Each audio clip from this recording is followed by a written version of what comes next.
अहिंसा का आंदोलन आज भी एक नई प्रेरणा, एक नई ऊर्जा देता है। दुनिया के तमाम देश प्रेरित होते हैं। भारत की एकता और एकात्मता का आधार क्या होना चाहिए?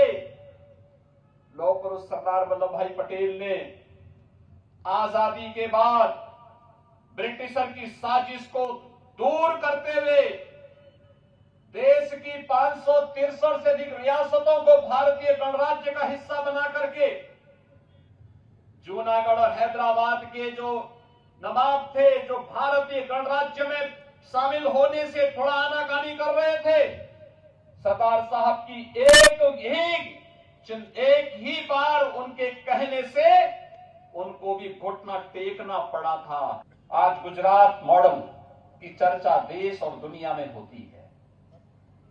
एक गुजरात मॉडल एक प्रधानमंत्री मोदी जी के मुख्यमंत्री कार्यकाल के दौरान हुए अनेक उन नवाचारों का उदाहरण है जो जीवन के प्रत्येक क्षेत्र में गुजरात ने स्थापित किए।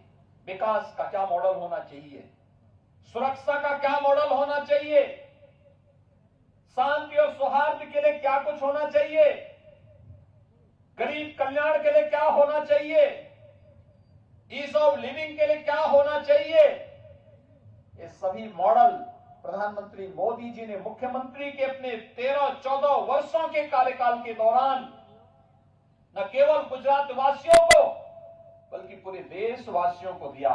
और आज उसी मॉडल को पूरा देश ही नहीं, पूरी दुनिया उदाहरण के रूप में ले रही है।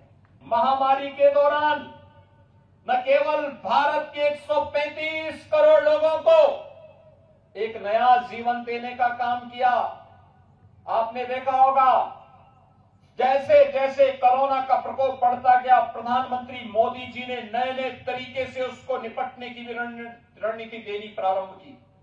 पहले जान है जहान है, आजादी का अमृत महोत्सव कैसे होना चाहिए, ये प्रधानमंत्री मोदी जी ने देश की आजादी के 75 वर्ष पूरे होने के बाद उस कार्यक्रम को आगे बढ़ाया।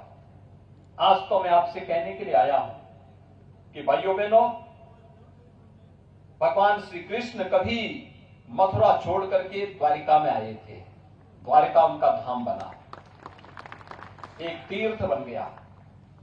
आज गुजरात में भगवान सोमनाथ मंदिर के पुनरुद्धार के साथ ही आज उसका भव्य रूप जब देखने को मिलता है, द्वारिका के भव्य स्वरूप को सामने लाने का कार्य होता है, अंबा माता के मंदिर के भव्य रूप को दुनिया के सामने जब प्रस्तुत किया जाता है, ऐसे ही भारत की विरासत के प्रतीक, आस्था के प्रतीक, इन सभी धर्मस्थलों को एक भव्य स्वरूप देखने को मिलता है, तो उससे एक नई प्रेरणा हम सबको भी प्राप्त होती है। और हम सब आभारी हैं आपके।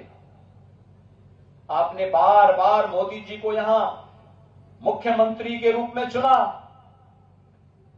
मोदी की इतनी लोकप्रियता हुई और देश के प्रधानमंत्री बने, और प्रधानमंत्री बनने के बाद आज मोदी जी का मार्गदर्शन और उनका नेतृत्व उत्तर प्रदेश को वैसे ही मिल रहा है जैसे गुजरात को मिल रहा है। यही तो है, मोदी है तो मुमकिन है, इसी को कहते हैं भाइयों बहनों। ये केवल भारतीय जनता पार्टी और प्रधानमंत्री मोदी जी के द्वारा ही संभव है। आप मानते हैं ना?